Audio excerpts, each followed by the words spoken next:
Good evening, Omicronian leadership and viewers on YouTube. This is Orange Joe, and tonight I am taking a change in the typical format for my videos. Usually I do a rough, unedited video on my Android, but tonight I'm taking extra time to create a more clean and polished edited video in order to do a post-mortem analysis of the second March Rumble. In the second March Rumble, we did not achieve our goal of reaching the top 100. In the first March Rumble, we actually achieved rank 81, which I believe is pretty good. But in the second March Rumble, our final rank was 311, significantly worse. So the question is, what went wrong? And what went wrong, I believe, was not an issue of participation. Instead, it was an issue of skill. In most of the games we won, the opponent guild had almost no participation. At least some of them had zero participation. Many of them had between 2 and 10 active participants. But in the games we lost, both sides had equally high levels of participation, often between 40 to 45 players. In some of these matches, we actually had better participation than the opponent by 2 to 4 players.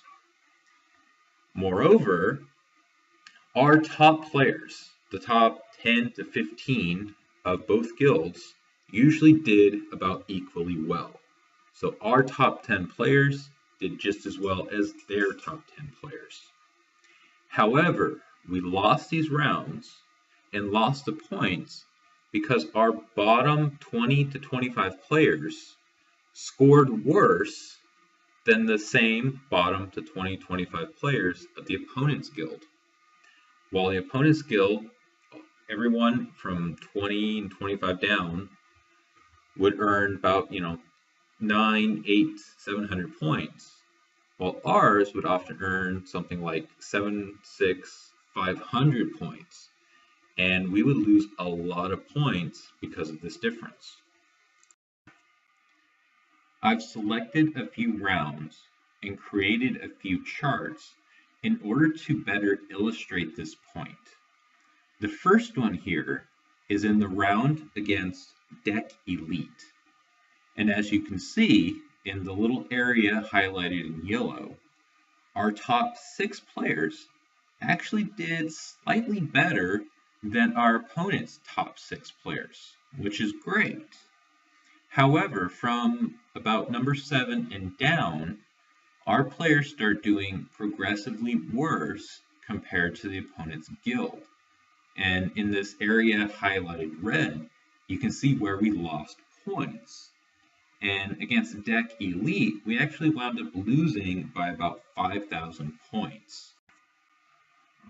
In this round here, against the Cleveland Browns, again we see the top players doing equally well.